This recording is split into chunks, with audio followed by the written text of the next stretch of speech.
This is interesting to me because the person who gives someone love gains strength and can become a protector for others. Monsters wanna talk to me. Well, hello to all of you monster whisperers out there. This is being posted on Easter, so for all who observe it in one way or another, Happy Easter. You all know I'm not interested in pushing my spiritual beliefs, and I certainly don't think I have any of this figured out.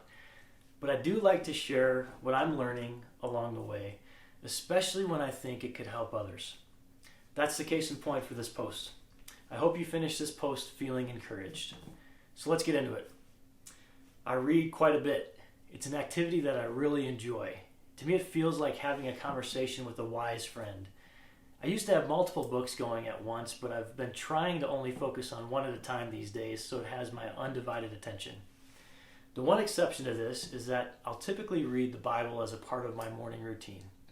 Again, just my story, and I know some people have had negative experiences with Christianity and the Bible. That's just not been my experience. So please allow me the space to share from my experience. Thank you in advance for your grace. I've been reading the Song of Solomon, which is claimed to be the greatest love poem ever written. It's literally written as a story about a man and woman falling in love. I found a new translation this past year called the Passion Translation by Brian Simmons.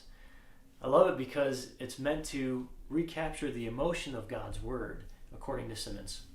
And I feel like it absolutely achieves that purpose. The reason I'll recommend it if you decide to read the Song of Solomon is that it's really helped me understand it not as a love story between a man and his fiancée, but a love story between God and mankind.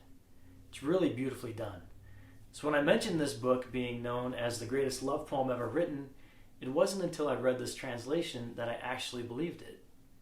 It was a transcendent experience for me to read this story in that context and to think deeply on the romance between this universal spiritual force and our physical world. Specifically, one verse stood out to me while I was reading, and I felt like it was something I needed to share with our Monster Whisperer community. Here it is. Song of Solomon, chapter 8, verse 10, the Passion Translation. But now I have grown and become a bride, and my love for him has made me a tower of passion and contentment for my beloved. I am now a firm wall of protection for others, guarding them from harm. I talk about why we need to give and receive love a lot, because it's important. It's transformative. It's the single thing that could have the biggest impact on us as individuals, the communities in which we call home, our country, and our world which we are all citizens of. When I first read this verse, I thought about it in terms of someone receiving love. But when I reread it, I saw the context was in giving love and my love for him. When we choose to extend the love to someone else, it builds strength in who we are. This is the tower of passion and contentment. That's an awesome outcome for us personally. We become like strong towers. That's cool. But the next sentence is what grabbed my attention. I am now a firm wall of protection for others, guarding them from harm. This is interesting to me because the person who gives someone love gains strength and can become a protector for others. This goes beyond the couple expressing love to each other. This now affects a community. The text doesn't say the one giving love becomes a protector of the one it loves. He or she becomes a protector of others. Our decision to show one person love transforms us in a way that allows us to show empathy and love toward others in general. This is how choosing love becomes a spring of life to others you're in relationship with.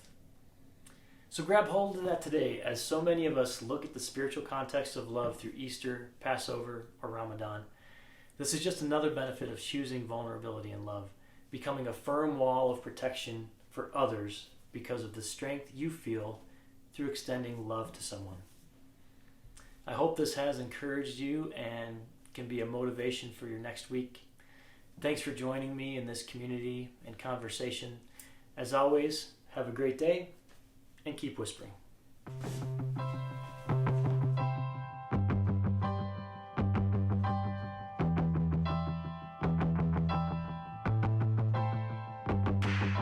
Monsters just wanna talk to